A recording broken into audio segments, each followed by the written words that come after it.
Thank you, everybody. Please, thank you very much. It's a great honor to be here, and thank you, Dan. I'm thrilled to be in the great state of Ohio. You were very good to me, but I've been very good to you. I've been very good to you. We've been good to each other. With the incredible men and women of Whirlpool, the largest washing machine factory anywhere in the world. Every day, 20,000 gleaming new machines coming, rolling off that beautiful assembly line. I just got to see it. And every single one is proudly inscribed with that glorious phrase, made in the USA. Remember? Made in the USA. When I was campaigning, I said, let's go. Made in the USA. Put it on your machines. Put it on everything we make. I'm grateful to everyone at Whirlpool for welcoming us today, including Mark Bitzer. Thank you, Jim Kepler, and Sarah Bovum. Thank you very much. Sarah, where's Sarah? Thank you. Thank you very much, Sarah Bovum. Also with us today is Secretary of Labor, Gene Scalia, and a warrior. I'm sure you never heard of him. He's a warrior, a great, great wrestling champion, and a great guy, Jim Jordan. Jim. He is a warrior. Thanks, Jim. He's tough. I'm not going to wrestle him ever, I promise. And another warrior, a great fellow who has been right at our side. He works with Jim and I so much and so hard, Bob Latta. Bob, thank you very much. Thank you, Bob. Also, Lieutenant Governor John Husted. Thank you, John. Thank you, John. Thank you. State Senate President Larry Orpoff. Larry, thank you very much. Thank you, Larry. Thank you, Larry. Clyde Mayor, Scott Black, and many other distinguished guests, great people, great representatives. Thank you, fellas. Thank you very much. As we celebrate Whirlpool's 109-year legacy of American manufacturing excellence, today I want to lay out my vision to bring millions and millions more jobs and thousands more factories back to American shores where they belong. We've been doing it long and hard. One of the reasons you're successful today happens to be a meeting I had probably 4 years ago with a very good representative of your company, saying what they were doing to you and how badly you were being treated by other countries. And you know what I did, and here we are today, the most successful plant. And we've done this in a lot of places. The duty of a president is to put this nation's own citizens first. That's why my administration swears by two simple but crucial rules: buy American and hire American. And no one knows better than the workers of Whirlpool the high cost of past administrations' economic blunders and surrender. On the question of foreign trade, previous leaders were guided by a shameful policy of capitulation, submission, and retreat. For decades, you watched as politicians let foreign nations steal our jobs, loot our factories, and plunder the crown jewels of the U.S. economy. And the word plunder is capitalized. Washington stood idly by as other countries engaged in unfair trade practices, such as massive subsidies, currency manipulation, and, in the case of your industry and your company, the wholesale dumping of foreign-made products sold below cost for the sole purpose of driving you out of business so they could give us product at double, triple, and quadruple the price. But we didn't let that happen, did we?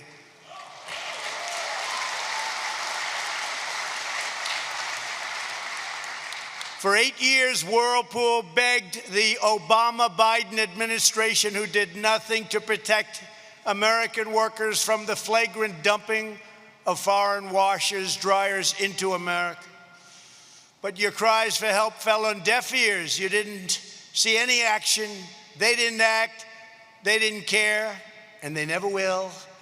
For 8 long years under Obama-Biden administration, American factory workers received nothing but broken promises and brazen sellouts and lost jobs. The last administration tied America up in one globalist debacle after another. They catered to the special interests while allowing foreign nations to siphon off our wealth, our dignity, our dreams, our money. The suffering of our workers was met with nothing but cruel betrayal and callous indifference. In 2013, the U.S. International Trade Commission found your competitors from Korea and other countries guilty of dumping washers into the U.S. market and ordered them to pay anti-dumping duties as high as 79%. But rather than pay these very high tariffs, LG and Samsung relocated production to another country, a country called China. Have you ever heard of it? And the last administration did nothing as they kept on dumping washers into the U.S. market with impunity. The Obama-Biden administration was laughed at. They were a joke, and they were perfectly happy to let China win. Your jobs disappear, and your factory to close. And you know what it was like. I came through today, and everybody was out there, tremendous crowds, waving and cheering. I said, I must have done it right, because you had people that were really something. Because 4 or 5 years ago, this place was a disaster. In 2017, Whirlpool won relief from the ITC once again. Once more, your foreign competitors moved their factories to prevent a level playing field and to avoid liability, shifting production to Thailand and to Vietnam. Thailand and Vietnam, two places that I like their leaders very much. They're very nice to us. Do they take advantage of the United States? But not so much anymore. But this time there was one big difference. Instead of an administration that sold out American workers and sold your company out and couldn't have cared less for you, you finally had a president who stood up for the American worker. On January 23rd, 2018, at my desk in the Oval Office, I proudly signed the order to impose a 50% tariff on all foreign-made washing machines.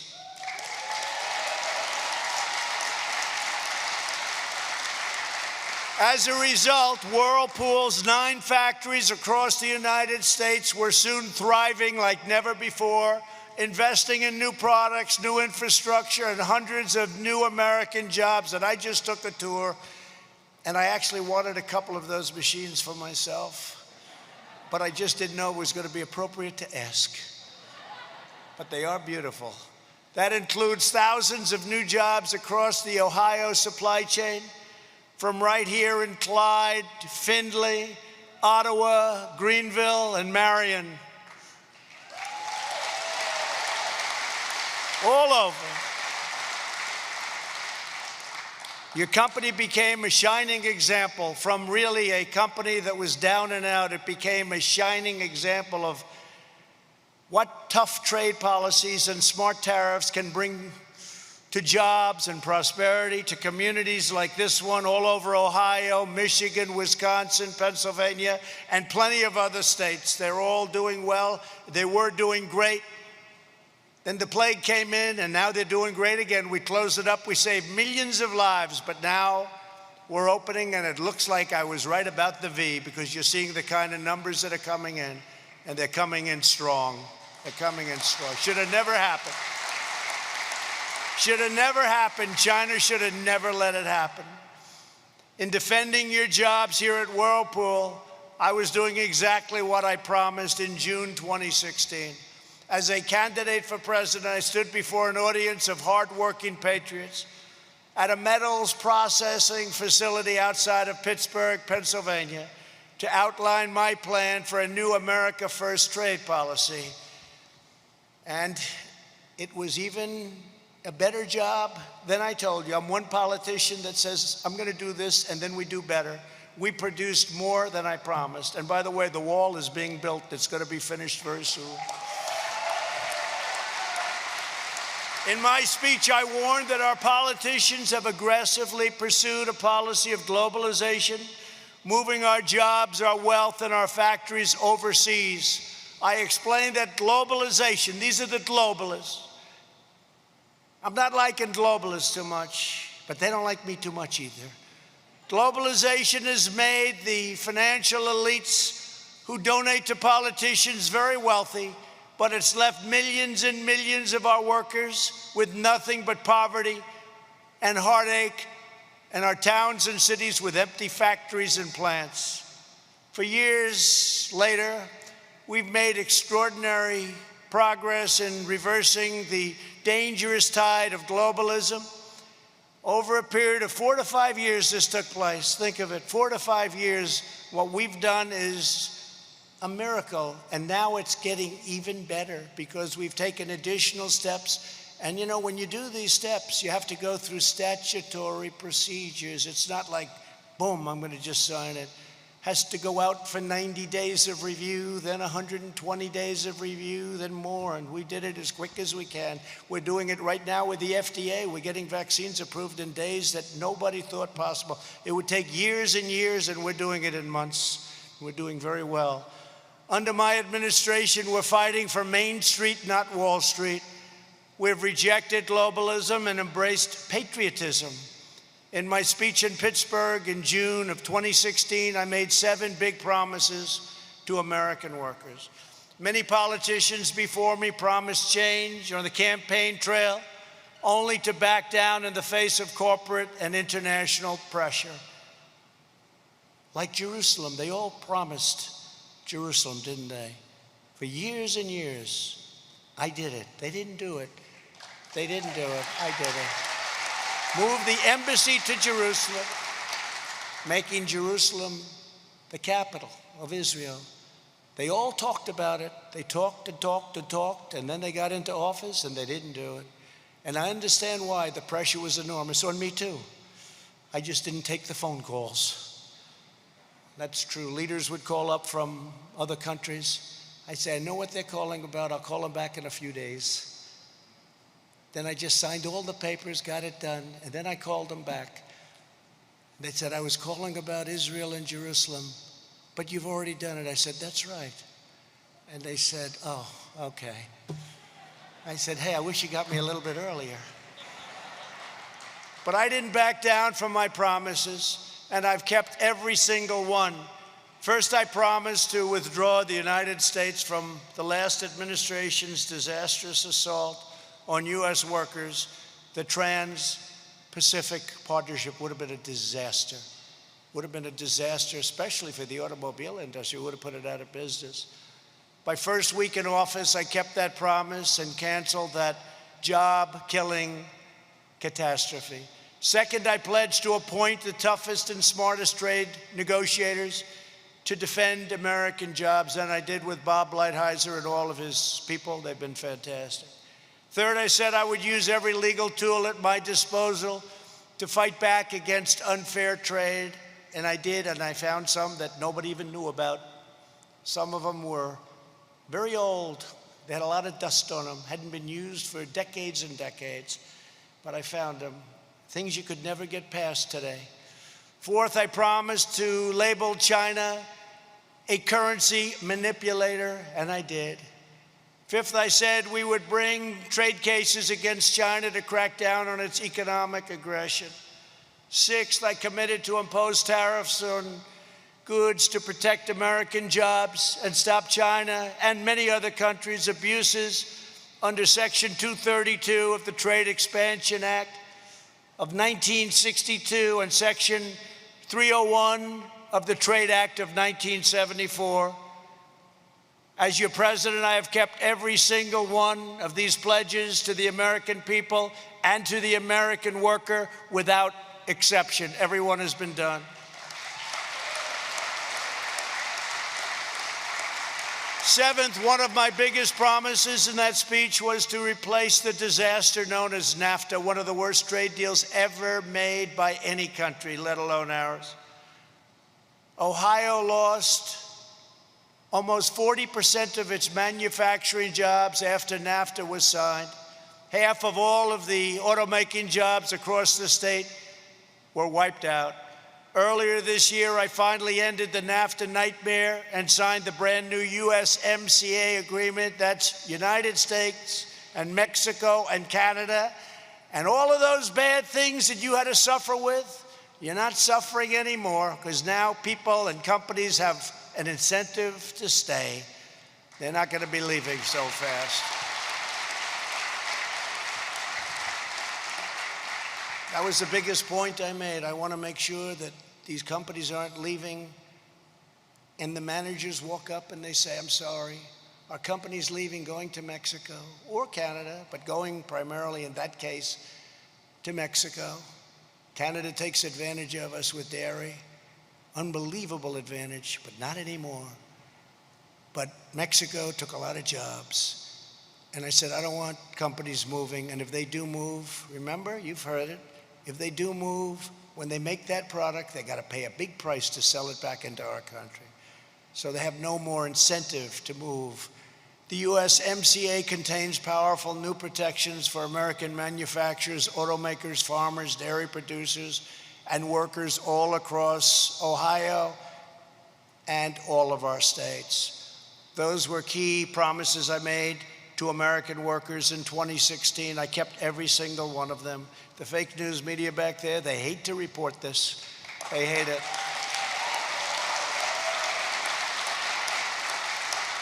Why do they hate it? Because they're fake. Today, to define our path forward, I'm making our incredible workers 6 more promises that I will keep over the next 4 years, and I'm very proud to make them at your plant and in the state of Ohio. First and foremost, we will defeat the China virus. We're working very, very hard. We call it the China virus. We call it the invisible enemy. We call it many different names. It's got many different names, but it's bad, and we've made tremendous strides. We're attacking the virus from every angle, and through this aggressive strategy, we will win the war, and it will happen sooner than people think. We're developing a bounty of therapies such as remdesivir, dexamethasone, antibody treatments. The antibody treatments are really working out well, really well, and many more that have allowed us to reduce mortality by 85% since April. Under Operation Warp Speed, 2 vaccines are already in the final stage of clinical trials, and we'll have a vaccine very soon, I hope long before the end of the year. We've dramatically increased our domestic production of personal protective equipment, such as N95 respirators, gowns, and gloves. We've got factories now all over the United States making these products. And we've developed the most advanced testing system on earth to produce our most, and this is what we have to do. We have to produce not only cleanliness and perfection in every way, but we have to protect our most vulnerable citizens against this horrible virus. And that's, generally speaking, the elderly, especially the elderly with problems of the heart, problems with the heart, and diabetes in particular. Those 2 are a basic disaster. Our strategy shelters those at highest risk while allowing those at lower risk to get safely back to work and to school. Instead of a never-ending blanket lockdown causing severe long-term public health consequences, we've targeted and looked at data-driven approaches, and that's what we're doing. Again, when you close down, and we had to do it initially because it came and hit us big, hard, and nobody knew what it was, and we saved millions of lives. But today, you just pinpoint it. We know what to do, and we know who to protect. As an example, very young children are incredibly powerful. They're much stronger than all of us when it comes to the immune system. It's an incredible thing to see. But we know who to protect, and we know what to do. And let me tell you, lockdowns have big consequences in terms of drugs, in terms of family, in terms of depression and suicide, in terms of so many other problems that are caused, and not good for the kids. And they don't learn the same at a computer as they do when they're in a classroom. So there are big, big problems with lockdowns. But we cannot defeat the virus by fighting against each other. Just can't. And there are a lot of different theories and a lot of different ways. But if you look at some of the results, you'll see some of the states, governor-run, some of the states that are open and run very smart are doing very well, and in fact better than strong lockdown states. Now is the time to come together as Americans and to unite against the plague inflicted upon us by China. Together we will prevail. My second promise to you is this: we will rise from the current adversity of this horrible, invisible enemy, and we will be more prosperous and resilient than ever before. We've done things that we never knew we could do. We're building factories now. We're building plants. You'll see what's going to be happening with the job numbers very soon. We had two of the best months ever in the history of our country.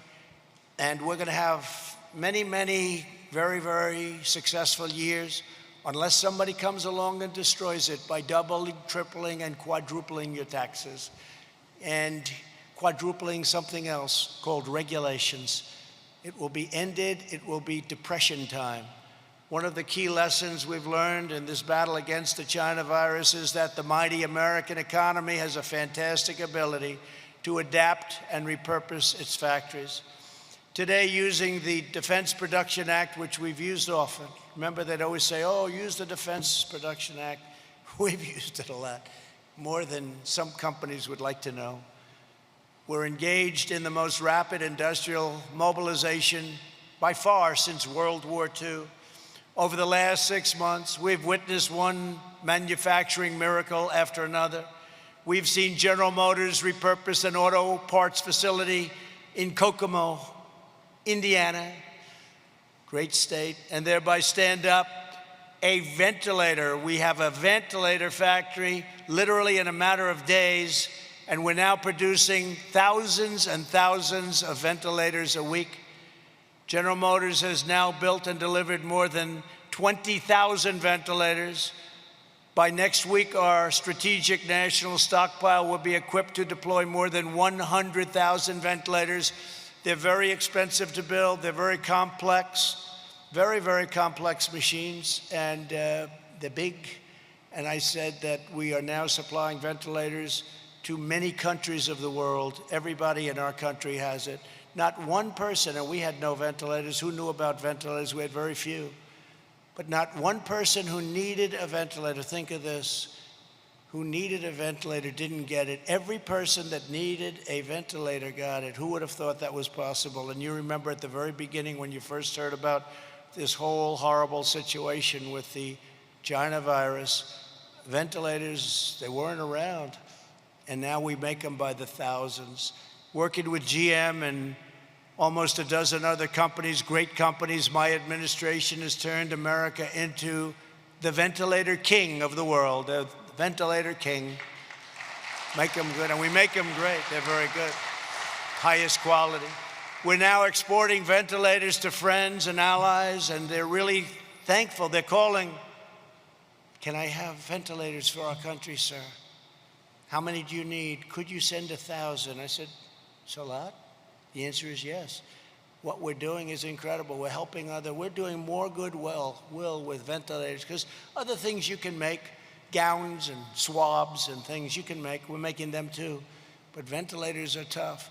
Ventilators are just one part of our historic manufacturing ramp up. Within 7 days of New York City officials asking for assistance last spring, we helped ship 1 million yards of fabric from North Carolina to New York City for masks and gowns. We're making them all over the place. A great company, Honeywell, has opened up N95 respirator factories in Rhode Island and Arizona in record time, and they're now churning out tens of millions of masks for our strategic national stockpile. These include manufacturing achievements, and these are incredible. They'll be the foundation of an even brighter future for American industry. What we've been able to do in a short period of time is frankly incredible. I'm not talking about me, I'm talking about the people out there. What they've done is incredible, including the military and some of the generals and admirals, the job they've done. My third promise is to build on these gains to turn America into the premier medical manufacturer, pharmacy, and drugstore of the world.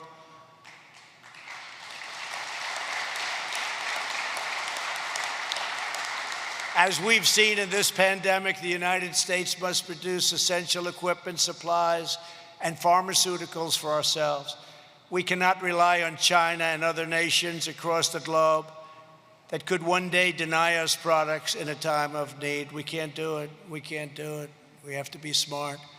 And speaking of pharmaceuticals, we instituted 4 moves, rebates, favored nations, and other things, buying from other nations where they have the product, the same exact pill, identical, made in the same factory, for a fraction, just a small fraction of the cost. We buy from other countries as opposed to buying through this ridiculous quagmire of political scam that we've been going through for many years. And what I've done in terms of favored nations, if, as an example, Germany has a pill for 10 cents and we have a bill for $2, we institute favored nations under drug company, we get the pill for the same amount as the lowest pill anywhere in the world. Anywhere in the world. And that could drop your price of pharmaceuticals, of drugs, prescription drugs, could drop your price 50, 60, 70%, maybe more than that. This is something, now I have to tell you, I have never seen so many bad commercials about me as in the last 3 days since I did this. So will you remember that when you see this horrible commercial that I'm a socialist? I was called a socialist for the first time in my entire life. Actually, what I am doing is I'm using socialist countries who are buying our product for far less than we're allowed to. I'm saying, well, if you're going to sell it to this country, might be socialist, for a lower price, so we're going to get that same price. So, you know, but I have been called everything in the book. And I said the other day, whenever you see a drug company advertising that Donald Trump's a bad guy, remember your drug prices must be coming down very big. Very big. So please remember that. Please remember that, because I don't want to get all those negative votes and then Biden wins and first month he'll say, I dropped drug prices 78%, and he won't even know what the hell he's saying. I don't want to be watching that from some beautiful resort someplace in the world. I could have, I had such a beautiful life before I did this, but that's okay, because we're doing a great job. And it makes me very happy to see people being properly represented for a change. But during the course of the next 4 years, we will bring our pharmaceutical and medical supply chains home. We're going to bring them home where they belong. And we'll end reliance on China, just like we did with the washers and dryers, just like we did with many other things. We'll be making our product here safely, beautifully, and inexpensively. We're reasserting American economic independence, and I've been doing that from the first day I came into office. To this end, a short time ago, I signed a new executive order to ensure that when it comes to essential medicines, we buy American. The executive order will require that U.S. government agencies purchase all essential medicines that we need from American sources. The executive order will also sweep away unnecessary regulatory barriers to domestic pharmaceutical production and support advanced manufacturing processes that will keep our drug prices low and allow American companies to compete on the world stage. We'll be able to compete on the world stage, but we're now going to have the lowest prices as opposed to by far the highest prices. I have people that I know that go to Canada. They go to Canada to buy drugs, to buy prescription drugs. They go there because the price is so much lower than the United States. And yet it's made by the same company, often in the same plant. It's a disgrace. And the politicians allowed this to happen for many, many decades. You have people called middlemen. I don't know who the middlemen are. I don't know. They never say middle women, so they're politically not correct. But I've heard the term middlemen for a long time. They are so wealthy, They are so wealthy, nobody has any idea who the hell they are, what they do. They make more money than the drug companies. You know, in all fairness, at least the drug companies have to produce a product, and it has to be a good product. But the middlemen, well, the rebate that I'm doing cuts out the middlemen and it reduces costs, and the money goes back to the people purchasing the drugs. So I have a lot of enemies out there. This may be the last time you'll see me for a while. A lot of very, very rich enemies, but they are not happy with what I'm doing. But I figure we have one chance to do it, and no other president's going to do what I do. No other president would do a favored nations, a rebate, a buy from other nations at much less cost. Nobody.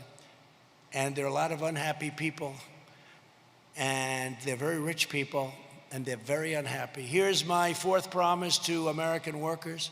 Beyond our medical supply chains, over the next 4 years, we will onshore millions of new manufacturing jobs across many other critical sectors that are vital to our national security and prosperity, from electronics to machine tools to shipping, aerospace, autos, and of course to iron and to steel. And we'll never forget your washers and your dryers, okay? During 8 years of the last administration. And by the way, I have to just tell you this little story, a couple of little stories, if you don't mind. Do you mind? Okay, because that's better than the other stuff, right? No, I was with somebody and they said, you know, for a dishwasher, we don't have enough water, sir. I think a lot of the people in the audience would understand what I'm saying. They don't have enough water because they put restrictors on, so you don't have any water. And I said, what is that? What is that? In most states, I mean, outside of desert areas, we have so much water we don't know what to do with it, right? A lot of states. Your state does pretty well with water, right? So they have plenty of water. So I passed a regulation, I signed a regulation that give the dishwashers much more water. And I was asking today, and that, by the way, includes your washers. You don't need too much water in your dryers, but it includes your washers. And I was just saying to your brilliant people that are doing such a good job running your company, I said, how much impact has that had? They said, unbelievable. It's been unbelievable. Because I had people saying they'd wash their dishes and they'd press the button 5 times. So in the end, they're probably wasting more water than if they did it once. So do you notice the people that make the machines? You know what I'm talking about. We now have the water that you need instead of stupid, where you have much less water than you need and you just keep going over and over again. I had people say they'd press the button 5 times. They didn't have enough water. And the same thing with sinks, toilets, and showers. You go into a new home, you turn on the faucet, no water comes out. You turn on the shower. If you're like me, you can't wash your beautiful hair properly. You waste 20 minutes longer. Please come out, the water, it drips, right? You know what I'm talking about? They put restrictors on. I got rid of that, I signed it out. It's common sense. So now when you actually go into a new home and pay a lot of money, you turn on a faucet and water actually comes out. Isn't that nice? That was a regulation that was put in by a lot of people that don't understand life.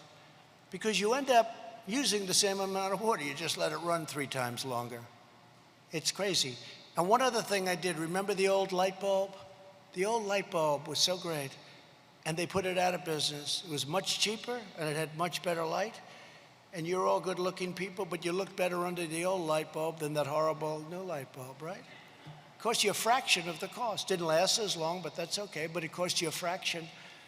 I reinstituted and opened it up so they can sell both. They can sell the new one if you want it, and they can sell the old one. The old one's doing amazing business, amazing business.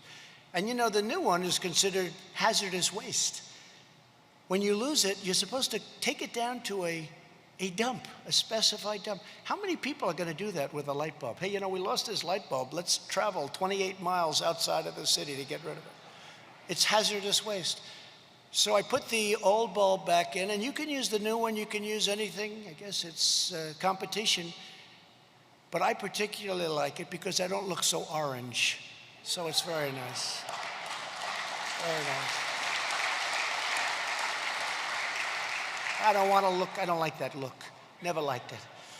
But it's a tremendous thing, and it's having tremendous success. So they'll, you know, scoff and say, oh, who cares about that? Very big stuff. You know, these are big things. A lot of people have come up, thank you, sir. They had sinks that didn't give water. They had showers that didn't give water, the whole thing. And it's been a great thing. It's been very popular. And we might as well tell you about it because people don't talk about it. But these are things that no other president would be doing. No other president, frankly, would be even thinking about. During 8 years of the last administration, America lost 10,000 factories and nearly 200,000 manufacturing jobs. Think of that. In contrast, my administration added over 500,000 manufacturing jobs. It was up to actually 701,000 jobs before the plague came in. And if you remember, President Obama, you need a magic wand. No, you don't. We need manufacturing jobs. He said you won't have any more manufacturing jobs. You need a magic wand. He was wrong about that also. My fifth promise to American workers is to bring back American jobs and factories using every tool at my disposal, including tariffs. I love properly put on tariffs because they bring unfair competitors from foreign countries to do whatever you want them to do. Countervailing duties and new trade deals based on the principle of fairness and reciprocity. And I'll be signing something very important. Watch over the next week. I think you'll be very proud of your president. I'm going to be signing something that's very important over the next probably week. And it'll have a tremendous impact on fairness and trade. As part of this commitment, earlier today I signed a proclamation that defends American industry by reimposing aluminum tariffs on Canada. Canada was taking advantage of us, as usual. And I signed it, and it imposes, because the aluminum business was being decimated by Canada, very unfair to our jobs and our great aluminum workers. 7 months ago, my administration agreed to lift those tariffs in return for a promise from the Canadian government that its aluminum industry would not flood our country with exports and kill all our aluminum jobs, which is exactly what they did.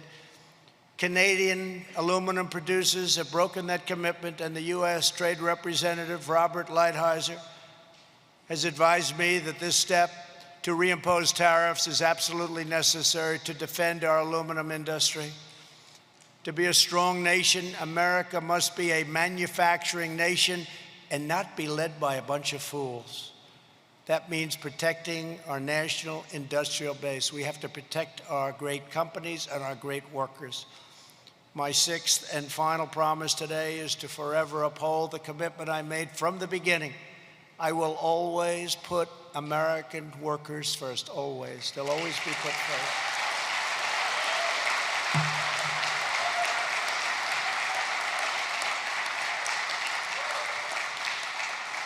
And I don't know if you're union or non-union, it doesn't matter to me.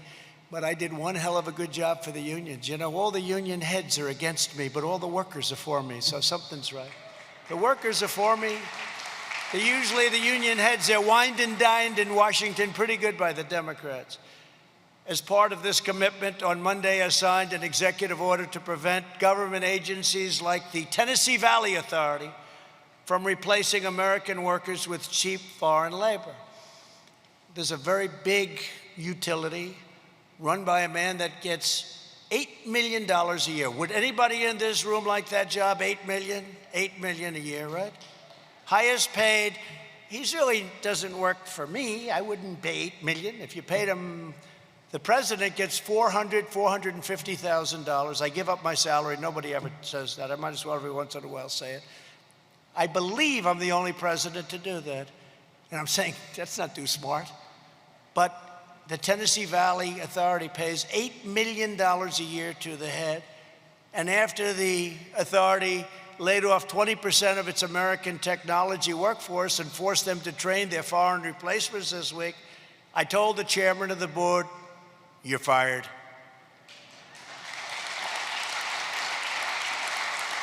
And the firings will continue unless the layoffs are reversed and the American workers are rehired. And by the way, as I was leaving for the great state of Ohio, did you ever watch Biden? Where he's always saying the wrong state. It's great to be in Florida. No, it's Ohio. I've never seen a guy, I haven't done that one yet. That's a disaster. I always say, Jim Jordan, if you do that, it's over, right? You can be Winston Churchill, the speech is over. You just walk off the stage. But he does it all the time. Nobody calls him for it. I love the state of Iowa. Sir, it's Idaho. It's Idaho.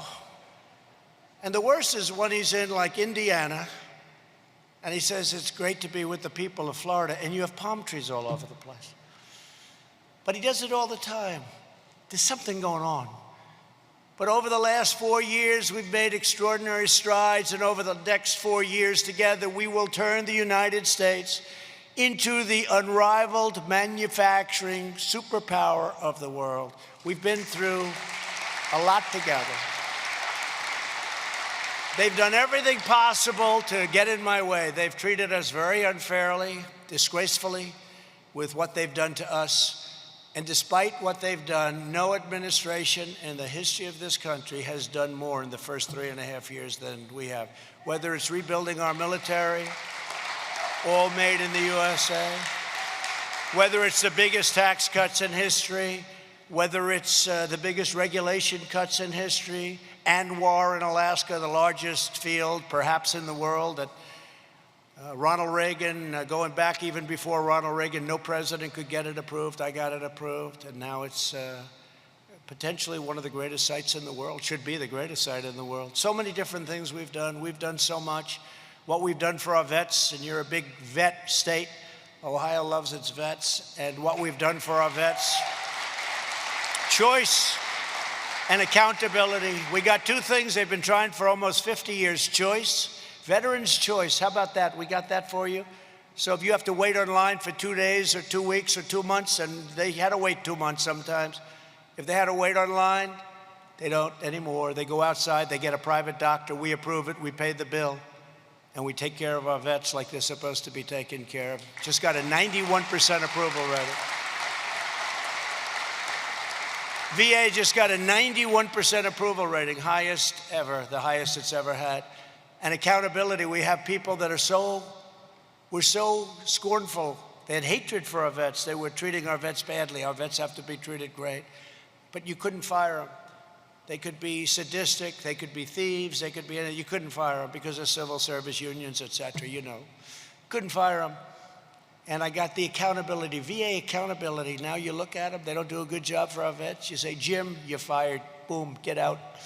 That's the story. We actually terminated over 8,000 people that were not treating our vets well, and they were there for a long time. That sounds a little bit cold, but the truth is they got to treat our vets well, right? So they have to do it.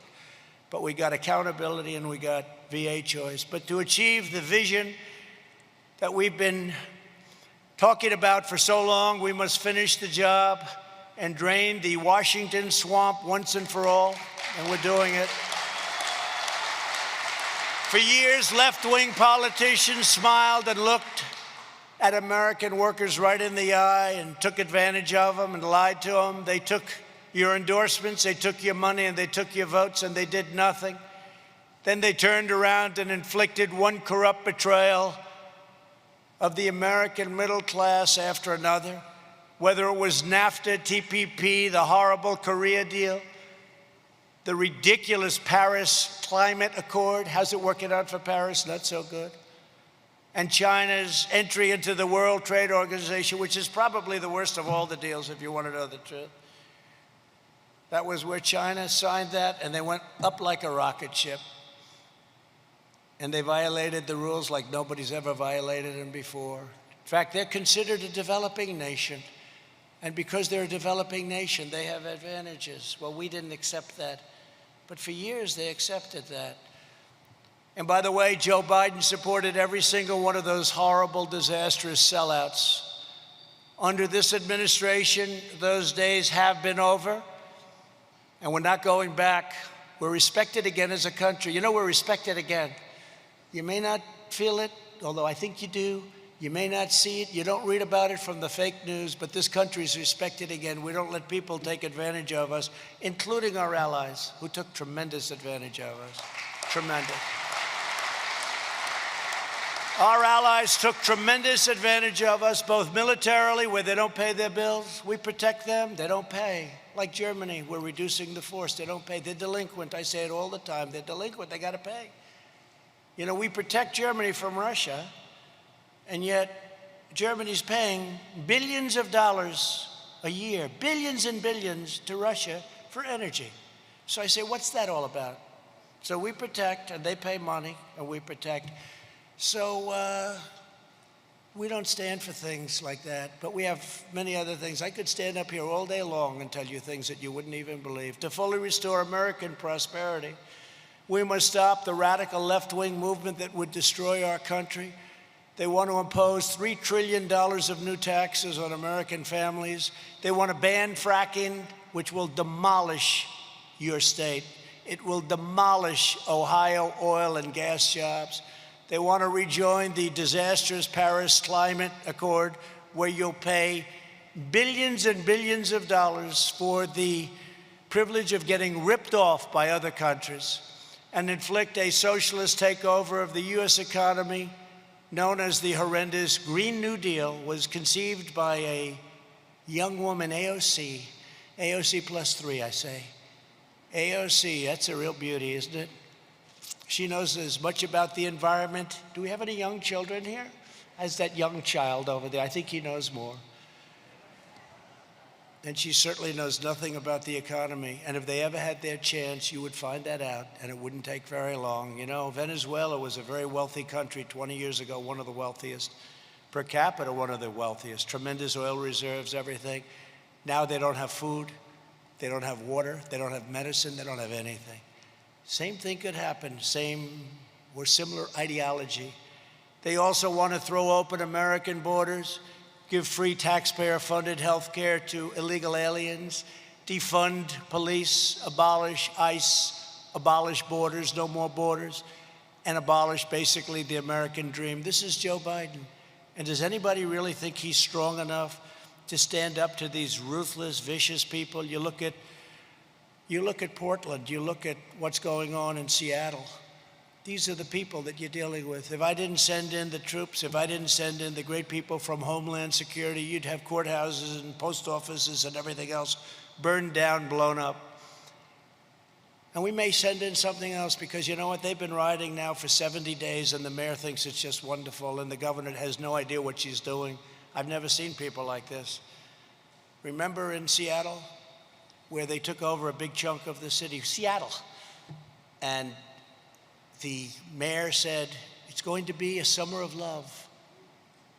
And I said, she's just kidding, right? Isn't she? She wasn't kidding. But we were all set to send in the troops, send in the people that we were going to send in.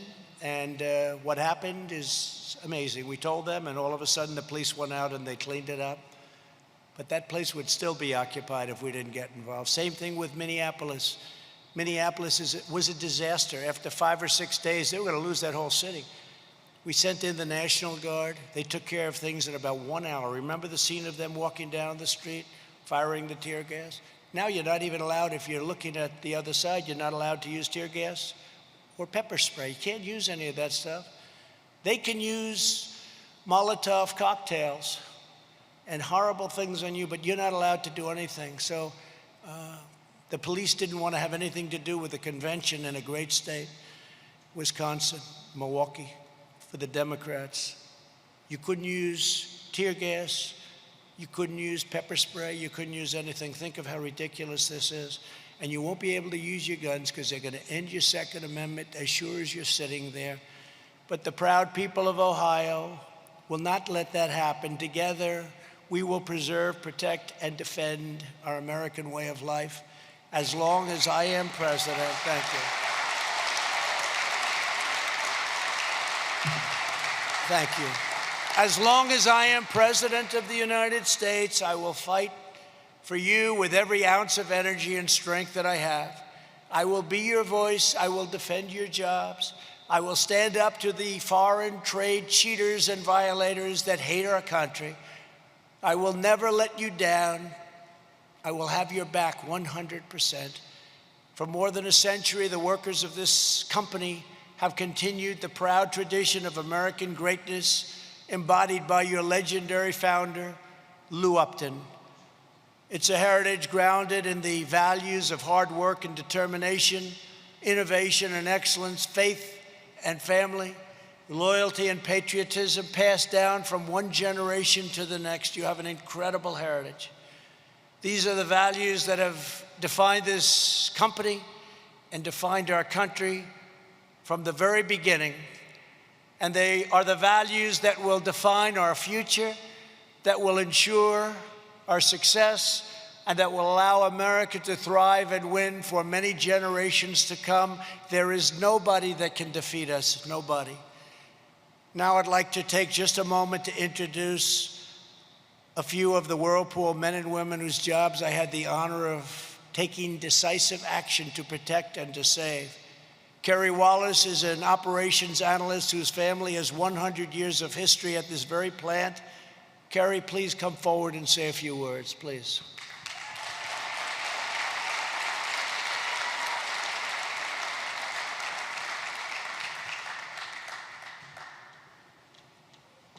Thank you, Kerry. Good afternoon. Manufacturing is the heartbeat of this area. Whirlpool has an enormous impact on the state of Ohio economically. My family has proudly worked in these walls for 4 generations, like Mr. President said, for combined over 100 years. I had the opportunity to get some advice from my mother, advice that was passed down from my grandfather, which I was actually just able to pass down to my nephew. There is not another company that would provide financial security and career opportunities in this area like Whirlpool. It's true, the opportunities here are endless for us. Whirlpool has rewarded me with a completely new family also. I work with 3,500 proud individuals. Together we build American-made quality products here in Clyde. We bleed Whirlpool blue. I'm grateful for the support that we received in 2018 from the President. That support gives us the ability to compete and deliver in the marketplace now and for many generations to come. Thank you. Thank you, Karen. Wow. Great job. Marco Ontiveros is a first-generation American who started at this plant to support his family 17 years ago. Marco rose through leadership to become a production lead. Marco, please come up and say a few words, please.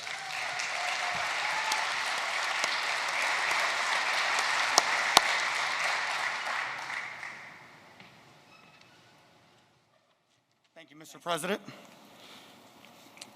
As the President said, I started here about 16, going on 17 years. I was fresh out of high school, had no idea what I wanted to do with my life, but I knew I had 2 young children that I had to support, and I had to support fast. I'm honored to say that I found that here at Whirlpool within these 4 walls. I have been able to not only provide, but continue to develop myself into a career path that I never would have dreamed of when I was 18 years old coming out of there. As Ms. Wallace stated, I too am very grateful for the tariffs that were put against our foreign competitors in 2018 to take that instability away from our everyday lives and provide a longevity of stability and support for these American jobs here in these 4 walls. As our President said, I am a first generation from an immigrant family. My father was an immigrant. He came here to chase the American dream, and I can say I'm fortunate enough to find my American dream within these 4 walls here at Whirlpool. Thank you very much. Thanks, well, thank you both. And you know, Marco had a beautiful speech written, and he never looked down. You never even looked down at that speech. I'm impressed with both of you. I'm impressed. To every worker here at Whirlpool, thank you once again for welcoming us. It's an honor to be here. And thank you for your commitment to American manufacturing. You're a great company with great, great people. Together, we will bring back our jobs, we will bring back our factories, and we will bring back our American dream. God bless you, and God bless America. Thank you very much. Thank you.